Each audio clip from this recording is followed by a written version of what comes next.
e agora voltei como moderador. A gente agora vai iniciar uma conversa sobre o mercado de trabalho do biólogo em educação com 3 educadores. O Rodrigo Mendes, atualmente ele é educador da rede privada de São Paulo. A Sônia Lopes, ela é professora aposentada do IB e ela é autora de material didático.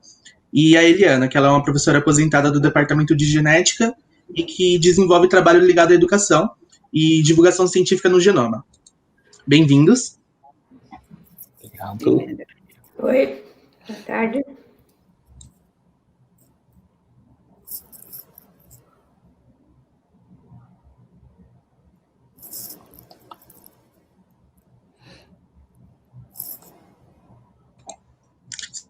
Se vocês quiserem falar um pouquinho mais sobre vocês, começando pela Eliana, ordem alfabética.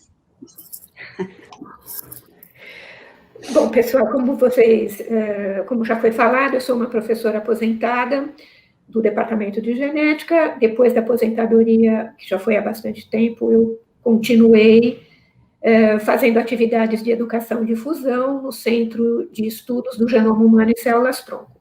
Então, tenho várias atividades de formação de professores, sempre com a rede pública, né? Rede pública estadual.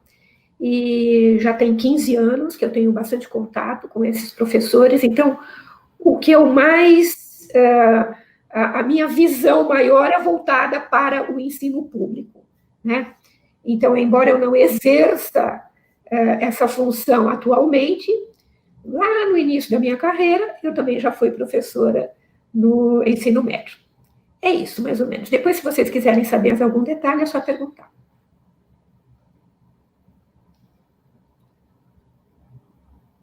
Bom, sou eu agora, pela Sônia. ordem, né?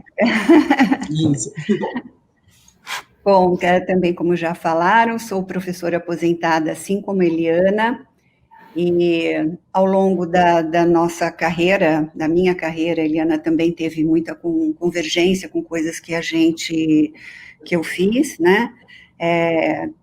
Paralelamente às atividades de professora da USP, pesquisadora, atuei na área de extensão dentro da universidade, na área de ensino. Paralelamente a isso, eu escrevo obras didáticas destinadas para o ensino médio e também para o ensino fundamental 2 de ciências. E atuo dando palestras para professores no Brasil todo, conversando com eles, ouvindo sugestões, e tenho uma interação muito grande com os professores do Brasil como um todo.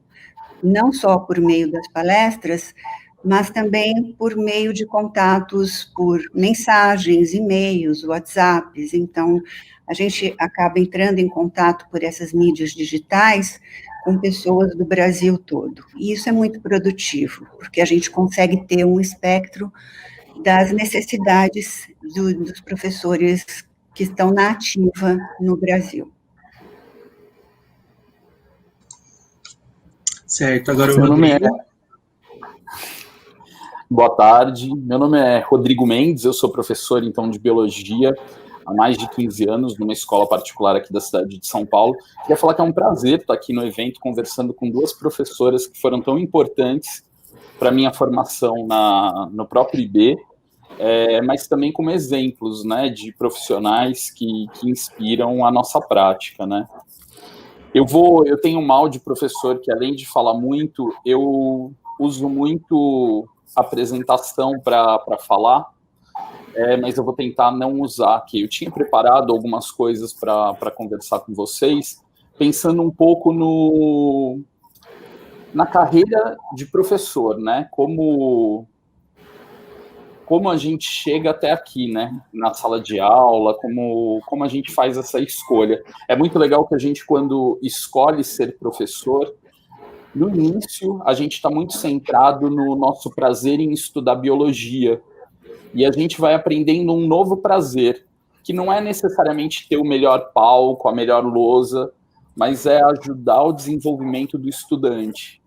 Então, a gente começa a tirar um pouco a centralidade do professor e passa a pensar mais no aluno, em como ele aprende, como ele se desenvolve. E esse é um processo longo, assim, de formação do profissional. Na biologia, quando a gente entra na faculdade, às vezes a gente não tem um interesse tão grande na carreira docente, mas a gente vai percebendo isso, porque a gente vive num país muito desigual, que não valoriza essa carreira, né? Então não é uma profissão que a maior parte dos adolescentes deseja ter. Mas na própria graduação a gente vai percebendo a importância dessa profissão e o gosto por ela. E isso foi muito importante assim na minha carreira, né?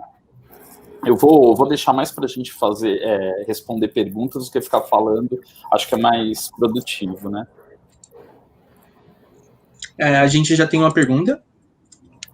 Quais as matérias que tem apenas na licenciatura?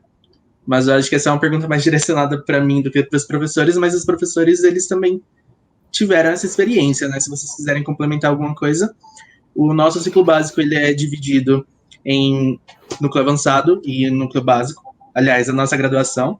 E a partir do núcleo avançado, a gente tem a opção de a gente abrir a licenciatura e o bacharelado. Dentro da licenciatura, a gente tem algumas disciplinas que elas só existem lá, e os exemplos que eu consigo lembrar seriam POEB, só que eu acho que é mais fácil o Sharpay falar mais sobre isso, porque eu só conheço pelas siglas, eu ainda não abri a licenciatura. Então, Rafa, se você puder colocar ele é um aluno da licenciatura.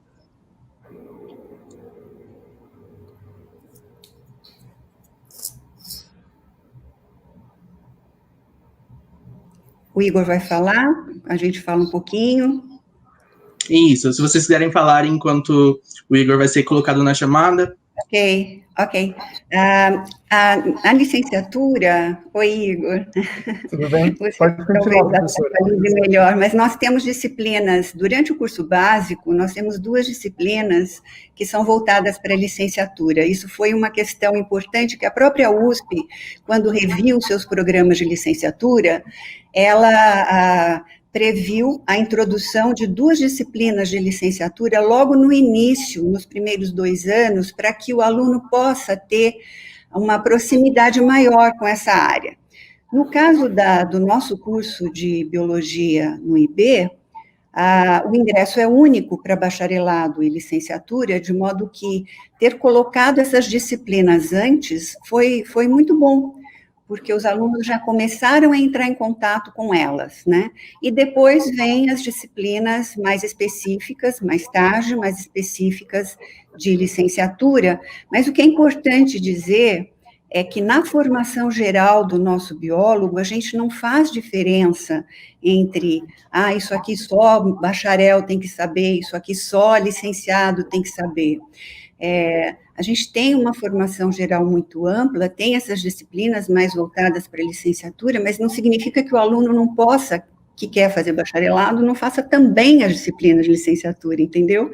Não há você pode escolher qual disciplina você quiser, então não fica tolhido, suas escolhas não são tolhidas, vocês têm muitas opções. Tá certo, Igor? Certíssima, professora. Quanto às disciplinas, a gente tem as disciplinas, que nem a professora Sônia comentou agora, que são comuns ao bacharelado e à licenciatura, então são disciplinas mais voltadas à licenciatura, mas que os alunos do bacharelado também vão cursar, né, que estão no núcleo básico, e quando você abre o núcleo avançado na habilidade da licenciatura, você tem uma série de disciplinas obrigatórias e algumas optativas também para cursar. Dentre essas disciplinas, a gente tem didática, política e organização da educação brasileira, tem psicologia da educação, tem metodologias do ensino de biologia, então essas são disciplinas que ficam na faculdade de educação, e a gente tem também algumas disciplinas da licenciatura que são dadas por professores e professoras do IB, lá no IB mesmo, que são estágio supervisionado no ensino de biologia e estágio com pesquisa em ensino de biologia, que são, essa área da pesquisa e ensino está tomando uma força muito grande agora, e é uma área que não tem muita visibilidade, né, porque as pessoas entram falando, ou eu vou pesquisar, ou eu vou ensinar, e os educadores que trabalham com pesquisa em ensino estão trabalhando muito para conseguir mostrar para as pessoas que a pesquisa em ensino é também uma realidade. E aí, respondendo uma pergunta que foi feita sobre minha mãe fala que quando eu me formar, a única saída irá ser dar aulas. Isso realmente é verdade? A gente comentou hoje mais cedo, e aí também, se vocês quiserem complementar agora, fiquem à vontade, mas que a área de atuação de um biólogo ou de uma bióloga atualmente é muito, muito ampla.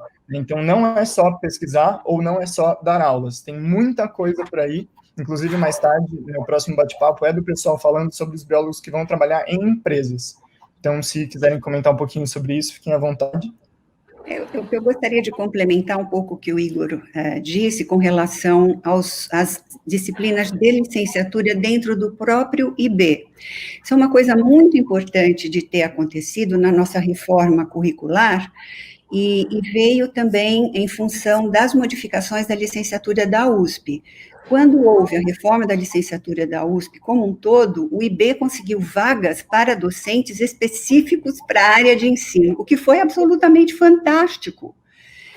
E esses docentes entraram e deram uma força muito grande para a licenciatura, e do que eu tenho percebido, conversando com os alunos passaram a se encantar muito mais pela licenciatura agora, porque eles estão vivenciando isso, primeiro, desde o começo do curso, e segundo, além do corpo docente todo do IB, tradicionalmente, sempre ter sido muito envolvido com a graduação, posso dizer isso porque tenho o maior orgulho dos meus colegas professores do IB, que eles realmente se envolvem com as disciplinas, mas agora a gente tem um grupo focado com a licenciatura em si, né? E um grupo muito coeso, puxando fortemente a área de pesquisa e ensino, então isso tudo trouxe muita valorização para essa área, né? E realmente não é só dar aula. Quando fala só dar aula, parece que a gente só tem uma opção, né? Mas a gente tem muitas opções cursando biologia. Uma delas é a área de ensino, que inclui não apenas dar aula, como, por exemplo, no meu caso, ou da Eliana, a elaboração de materiais didáticos. O Rodrigo também faz elaboração de materiais didáticos, quer dizer, existem outros campos, mesmo na própria elaboração de material didático, muitos dos nossos estudantes de biologia, não sei o que acontece, mas eles têm uma habilidade artística absolutamente fenomenal, isso é muito comum nos nossos alunos, não que seja obrigatório, mas eles acabam derivando para uma área de ilustração científica ou de ilustração didática, quer dizer, muitos vão para a área de divulgação científica, quer dizer, o leque de opções, além das empresas que o Igor acabou de falar, então a gente tem que olhar para essa biologia e ver a amplitude de opções que ela abre, né? Só para fechar a minha fala, vocês, alunos de ensino médio, devem se lembrar muito bem daquela figura dos níveis de organização de biologia, da molécula, célula, tecido, etc., chegando para a biosfera, né? Se você olha para aquela figura, o biólogo estuda tudo isso, ou seja, é um mundo. Aquilo ali mostra, o biólogo pode estar no nível da molécula, pode estar no nível da biosfera, pode estar no nível da população, quer dizer, a diversidade de campos é tão grande, de tanto de pesquisa, de atuação, que, assim, é só olhar aquela figura dos níveis de organização para vocês verem como que o biólogo, ele explora um universo muito grande, né? Eu queria complementar, mas pensando um pouco sobre a pergunta do Lucas, revelar um pouco essa imagem que a gente tem sobre a sala de aula, né? Então, é só a sala de aula como se fosse o pior lugar do mundo. Até como uma imagem que a gente tem da educação no Brasil. Então, a questão é tão desvalorizada que um medo de eu fazer biologia é me tornar professor. Então, é quase que algo que me afasta da área. Dentre os meus amigos de graduação, fiz muitos amigos na graduação, mais da metade deles hoje está em sala de aula. Então, esse é um mercado que consome muitos profissionais da biologia. E a maior parte deles, eu posso falar pelo círculo mais próximo, muito feliz e realizado profissionalmente com isso. A gente tem também um estereótipo do que é sala de aula, e não é um estereótipo que surgiu do nada. Foi bem construído, de que, olha, é muito difícil dar aula, é difícil. Comparado a profissões de mesma formação acadêmica, é mal remunerado, então tem uma uma redução de cerca de 30% do salário de um profissional de mesma formação, mas é muito prazeroso, assim, esses vários amigos que tenho conseguem viajar, conseguem ter família, conseguem pagar todos os boletos. É lógico que a gente está falando também de ter estudado numa ilha de excelência acadêmica. E ter estudado na USP me abriu muitas portas. Em vários lugares que eu cheguei com um papel falando, olha, ele estudou aqui, me abriu muitas portas. E caso eu não queira mesmo estar na sala de aula, porque essa não é a minha vontade, eu tenho também muitos amigos que manifestam essa possibilidade, todos esses outros campos se abrem também por ter estudado na biologia da USP, um lugar que tem valorizado a pesquisa. Então, assim, por ter muito laboratório, por você poder encontrar com os professores nos seus laboratórios de pesquisa, isso te abre portas. Se eu tivesse estudado em uma outra graduação que não tivesse tantos pesquisadores com os seus laboratórios ali espalhados ao redor, talvez esses meus amigos que não quisessem a docência tivessem mais dificuldade para realizar o desejo deles. Então, estudar num lugar como esse, que tem muito pesquisador com seu laboratório, permite outros campos de trabalho.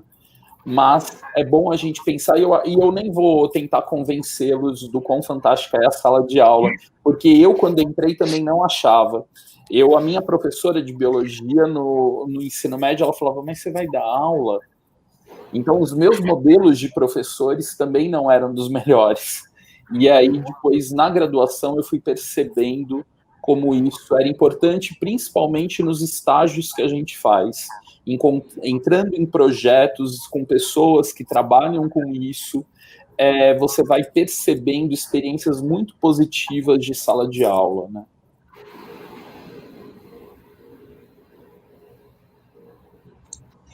Certo. A gente tem mais algumas perguntas. A Marina, ela perguntou: como se dá a produção de materiais didáticos na área de biologia? São procurados biólogos pelas editoras? Estou perguntando porque eu usei o livro da Sônia na escola.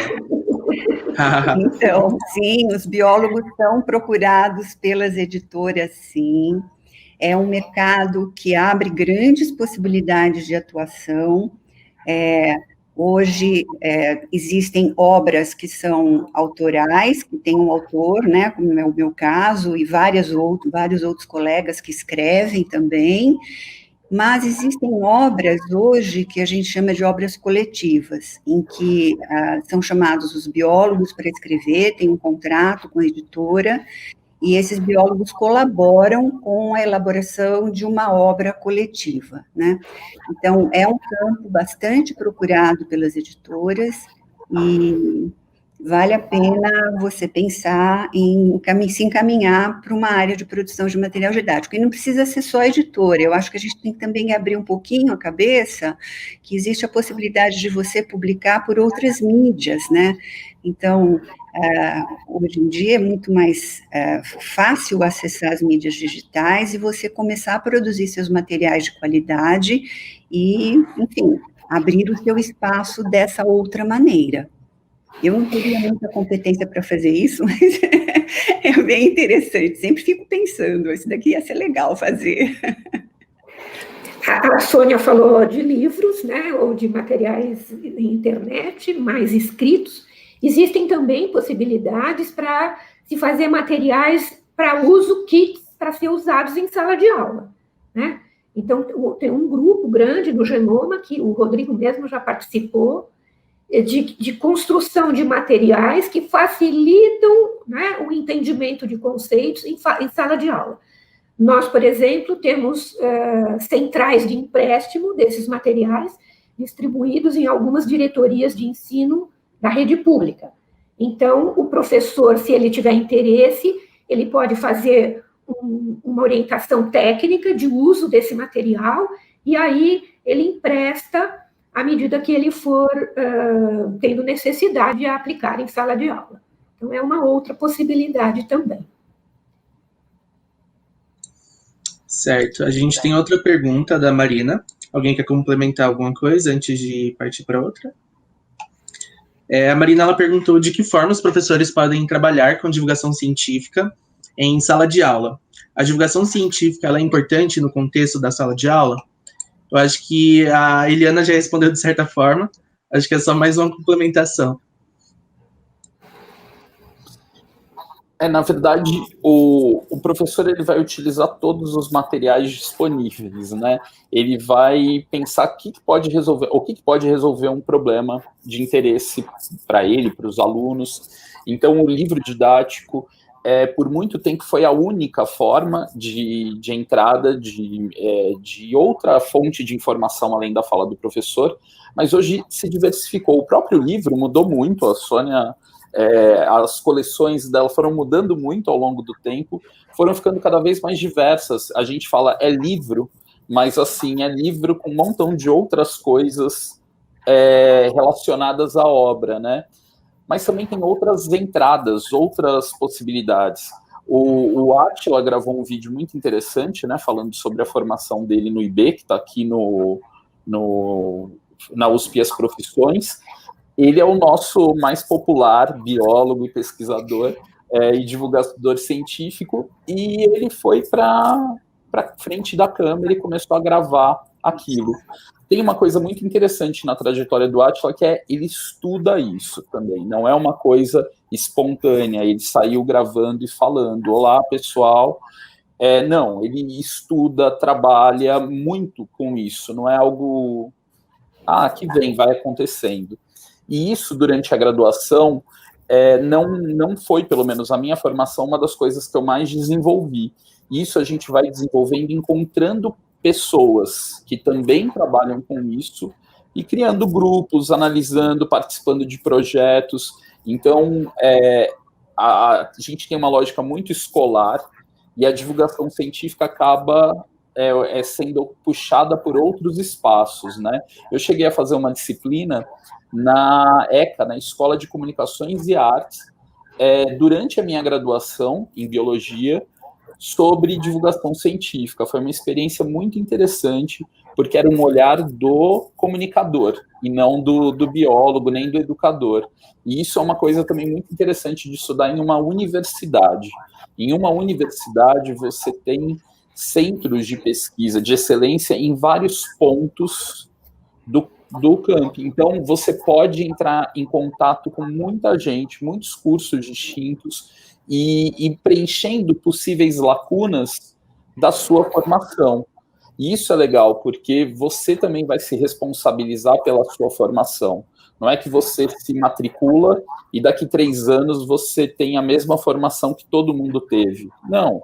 Você vai decidir, se eu quiser estudar muito sobre genética, eu posso me especializar demais nisso. Se eu quiser me especializar demais em divulgação científica, eu vou encontrar espaço para isso. Então, uma angústia que quando eu tinha 17, 18 anos eu tinha, era o que eu vou fazer quando eu me formar biólogo?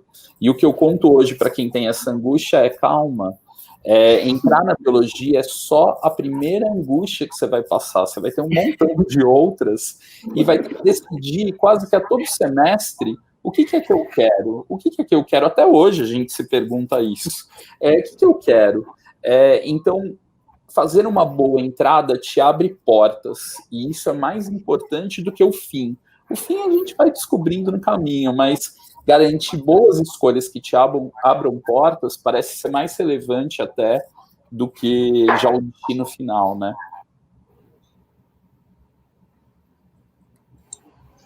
Certo, a gente tem mais alguns minutinhos. Eu vou abrir para mais uma pergunta. A Laís, ela comentou: acredito que a desvalorização na educação é um dos maiores receios para optar por esse caminho. Como lidar com essa questão? O que mais motiva vocês? Laísa, olha, eu vou falar um pouco de mim, você perguntou de cada um de nós, né? A sala de aula é um ambiente que tem seus enormes desafios, mas quando a gente está em sala de aula, a sensação é muito boa. de você estar ali interagindo com os seus alunos, trazendo a sua contribuição, promovendo ou colaborando com o crescimento deles. É uma interação muito boa, é uma interação muito gostosa. Então, isso motiva demais, né? E gostar daquilo que faz é importante, porque nesse momento você está ali com prazer, você está ali fazendo o que gosta, né? E isso passa uma mensagem muito boa para os estudantes. Você vai trabalhar com determinado assunto. Se você não tem encantamento por aquilo, se você não consegue mostrar como aquele assunto é interessante, quer dizer, tudo isso motiva a gente. O que me motivava muito em sala de aula é ver o brilho nos olhos dos alunos, né? Eu costumava dizer, logo no começo, que a biologia é a ciência do nossa, como é que pode? E tem coisas que parecem até ficção científica, a gente faz toda hora, ao longo da minha vida toda como bióloga, no laboratório de pesquisa, você fala, meu Deus, olha isso, sabe? São coisas tão inesperadas que você fala, como é que pode esse organismo se comportar dessa maneira? Que estratégia é essa, sabe? E em sala de aula, a gente via os alunos fazendo assim, nossa, professora, dá uma olhada nisso, isso não tem preço. Isso é muito legal, sabe?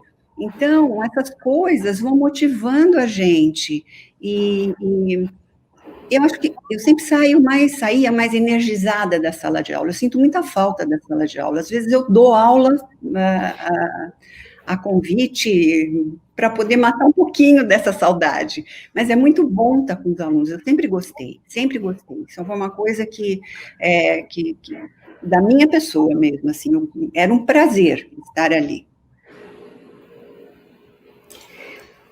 Bom, no meu caso, o que me cativou realmente foi a equipe que eu tinha, que eu dava aula junto. Era uma equipe tão motivada, tão vamos dizer assim, dedicada ao ensino, e nós estudávamos junto e combinávamos coisas junto, ia para a sala de aula junto. Então, o resultado, eu acho que essa animação, esse comprometimento com o que está fazendo é muito importante e isso transparece para o estudante na sala de aula. Não adianta ter um profissional super gabaritado numa área, um pesquisador, né, super famoso, que não está envolvido com o ensino, certo? Então, a aula é diferente, o aluno nota, e, consequentemente, o retorno que você tem ao dar aula também, né? O retorno é esse interesse pelos alunos, esse brilho nos olhos, enfim, é perceber que o indivíduo está crescendo, que o indivíduo está... Puxa, ele começa não só com uma cara de criança, certo? Mas uma maneira de agir, de pensar de criança, e aí ele vai, puxa, você vê a pessoa ficando madura ali na sua frente. Isso é muito legal. Então, eu estou falando mais do ensino superior, que foi o que eu mais tive contato, né? E também gosto muito de dar aula para esses professores que já estão na sala de aula, principalmente esses professores, né, das escolas públicas, que não tiveram, na maioria deles, não tiveram boas formações, né? Eu escuto relatos, assim, lamentáveis de professores que falam, meu Deus, eu gastei o meu dinheiro todo aí, passei anos dentro de uma faculdade e saí sem saber praticamente nada. Então, a garra que essas pessoas têm de trocar o pneu com o carro andando, né? Eles estão lá na sala de aula, eles estão vendo os problemas e eles precisam resolver. Então, essa busca, então, por essa melhora profissional também é muito gratificante. Então, eu acho que eu posso dividir a minha vida assim, metade da vida no laboratório, dando aula e no laboratório, e a outra metade só fazendo atividades de educação, difusão e tal. Eu acho essa parte muito mais gratificante, tem um retorno social maior, tem um prazer maior em desenvolver essa atividade do que a pesquisa no laboratório, que também era legal, não vou dizer que não. Eu falo que essa paixão pela sala de aula, aí eu lembro daquela música do Cartola, né? O mundo vai triturar seus sonhos tão mesquinhos, porque às vezes é uma realidade que a gente está exposto que vai triturando esse prazer em estar lá. Mas eu passei por alguns contextos muito privilegiados, em situações de ensino muito privilegiadas, que me fizeram só reforçar esse prazer. Mas na faculdade eu já ficava muito angustiado, eu falava assim, como eu vou conseguir fazer isso? E aí eu insisto na importância de procurar estágios, para você encontrar boas situações e não se contentar com aquelas que são opressoras. Falar, não, olha, se eu não puder mudar essa realidade, eu vou procurar outra, porque esse reforço é importante. Agora, no começo, a gente quer falar sobre aquilo que nos apaixona. Então, eu quero falar de biologia. O aluno me atrapalha, ele faz pergunta, ele não entendeu, ele conversa. Até que você começa a mudar seu prazer, não só pela biologia, mas como eles entendem biologia. E aí você fica fascinado em vê-los fazendo perguntas, conectando coisas erradas, coisas certas, e você passa a ter um outro brinquedo, que é o pensamento dos outros. E aí você está num playground, né? Porque você fica o tempo, muda a turma, muda o ano, renova. São novas perguntas, novos problemas.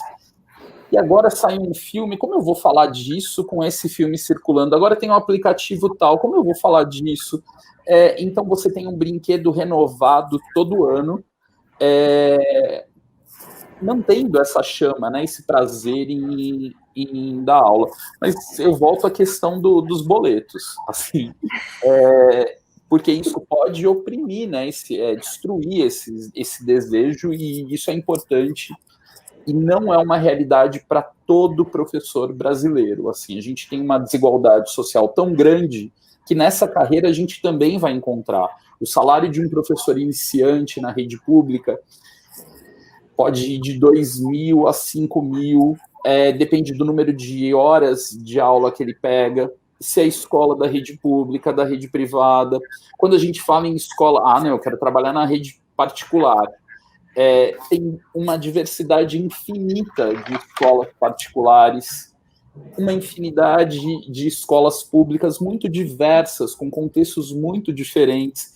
Então, não dá para a gente generalizar um padrão, assim, olha, o que é ser professor hoje nessa cidade, fazendo esse recorte de cidade já tem muita diferença, né? O professor em fim de carreira na escola pública, me diz a diretoria de ensino, que eu conversei com eles ontem, próximo da aposentadoria, com todos os cursos, né, é R$6.000. É pouco. Porque passou, sei lá, 20, 30 anos dando aula, né?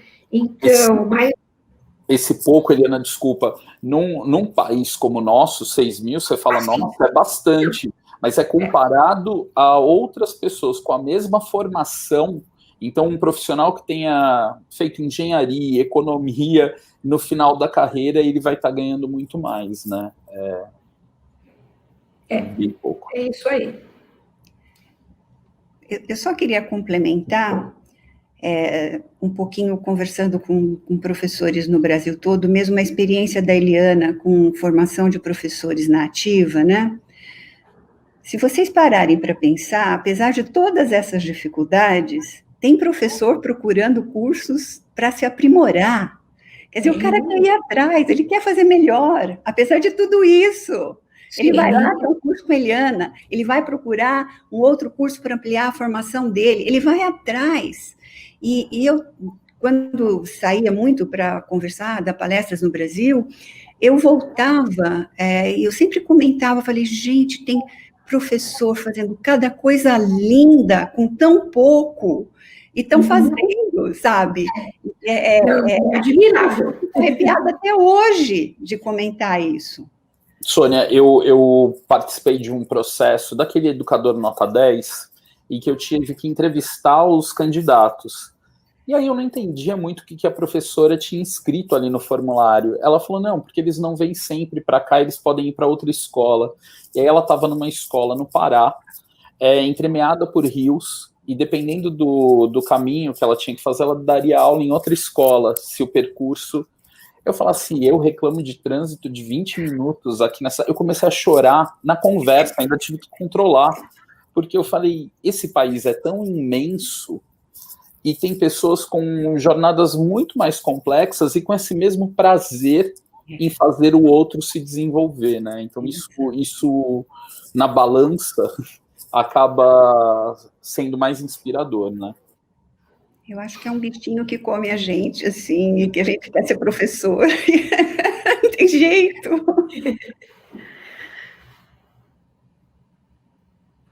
Uma vez que o bichinho pica, já era. Já né? era. Agora, e é como o que foi dito no início. Se você pergunta no primeiro dia de aula quem quer ser professor, 2 ou 3 levantam a mão, certo? Nos dias de hoje, talvez uns 4, mas no fim do curso, esse número já aumentou um pouco e tem aumentado mais nos últimos anos.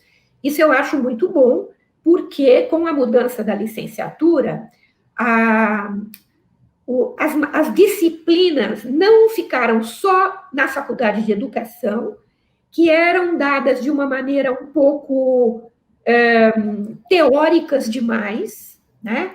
Um pouco, vamos dizer assim, não contaminadas pela biologia, tirando metodologia de ensino, né?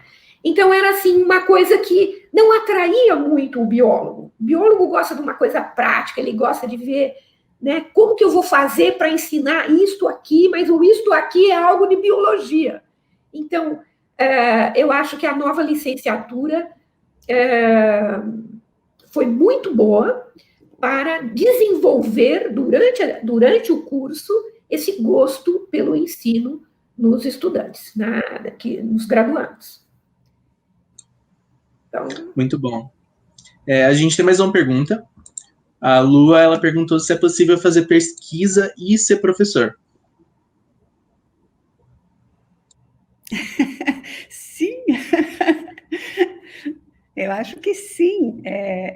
Você pode fazer pesquisa com suas próprias aulas, você pode ter... a gente não pode separar as coisas, assim, você faz uma coisa ou outra, dá para unir perfeitamente, né? Então, não são campos distintos, e acho que, não sei quem foi que comentou, que a gente tem pesquisa e ensino no IB com professores que dão aula. E mesmo o professor que não está numa universidade, não é, Rodrigo? Você que está aí na escola atuando no ensino médio, fundamental também, não me lembro, só médio. Só médio. É possível fazer, sim, pesquisa com aquilo que você está trabalhando, ou mesmo não, você fazer um mestrado ou fazer um doutorado, você pode se aprimorar. Não há separação. Vários colegas, professores do ensino médio, do ensino fundamental, são alunos de mestrado, doutorado, às vezes em áreas não relacionadas, porque pesquisa e ensino é uma das áreas, mas tem gente com zoologia, com botânica, com genética, que é um pouco mais difícil, dependendo do seu objeto de estudo, ele vai te consumir mais tempo ou menos tempo, né? Você vai conseguir dividir sua vida mais ou menos. Mas todos os meus professores no Instituto de Biociências eram grandes pesquisadores nas suas áreas e ministravam aulas, que essa é uma outra possibilidade, né? Então, não são coisas incompatíveis.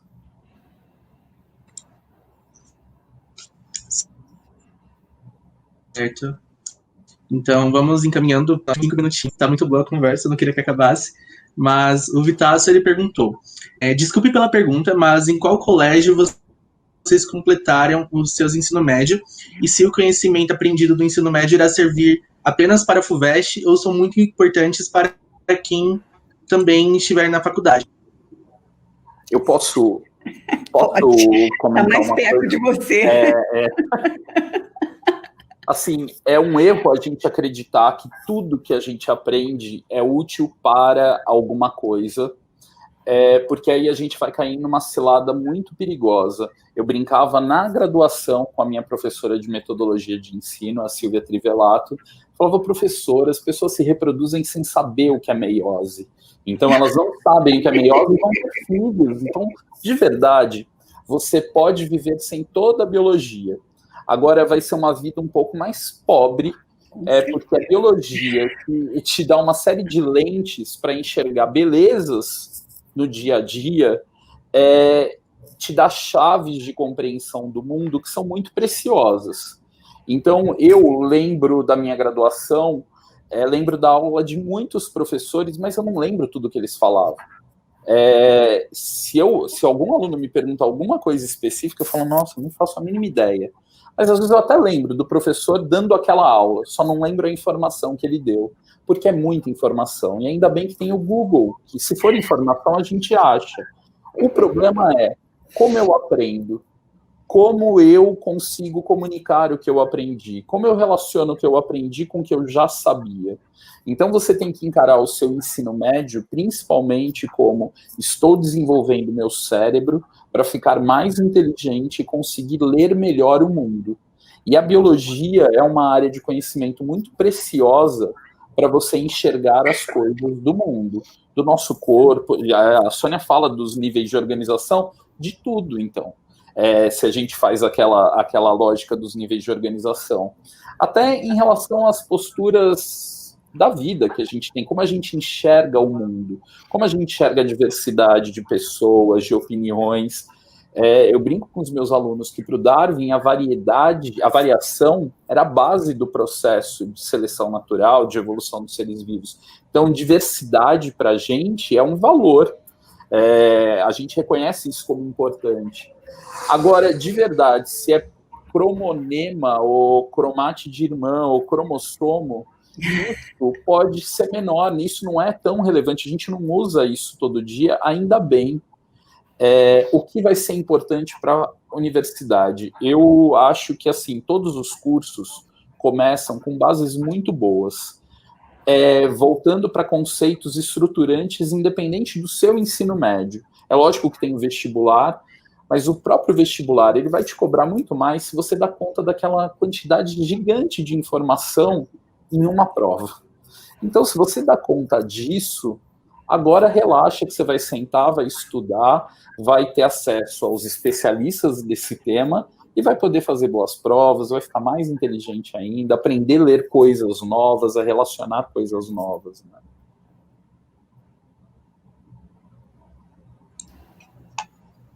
Alguém quer complementar com alguma coisa?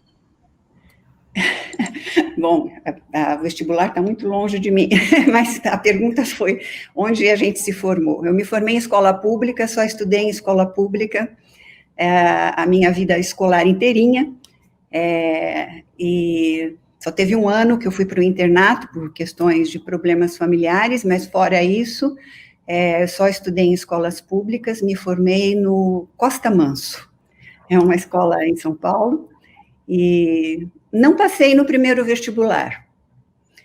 Eu não passei. Fiquei muito triste, porque eu tinha uma única opção. Aliás, foi o que eu mantive depois também. Só biologia, não sei, isso estava na minha alma já, não ia ter jeito. Se eu não fosse biólogo, acho que não sei o que eu faria. E aí, fiz cursinho, me empenhei e consegui entrar. Mas o meu curso de ensino médio... muitos colegas que se formaram comigo lá no Costa Manso entraram direto na USP no primeiro vestibular, eu que não entrei,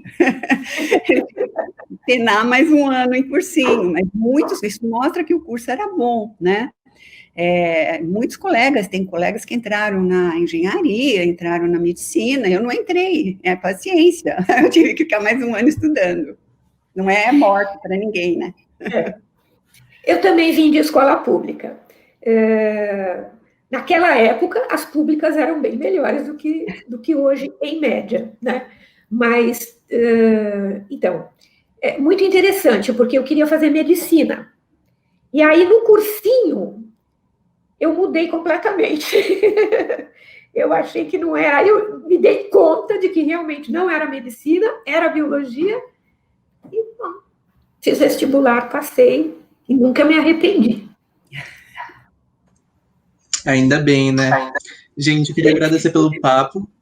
Esse papo, ele aqueceu um pouco mais o meu coração, que está muito voltado para a licenciatura. No final do ano eu vou abrir o núcleo avançado, eu tenho certeza que eu vou abrir a licenciatura agora com muito mais certeza depois desse papo. E eu acredito que ele tenha sido muito produtivo para a gente que está aqui, para os professores que estão acompanhando e também para os alunos que entrarão no próximo ano. Gostaria de agradecer com o meu coração. Obrigado.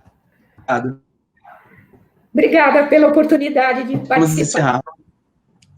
Muito Tchau, obrigada. gente, obrigado. Tchau, tchau. Obrigado Boa a vocês. sorte. Boas escolhas. Boas escolhas, isso.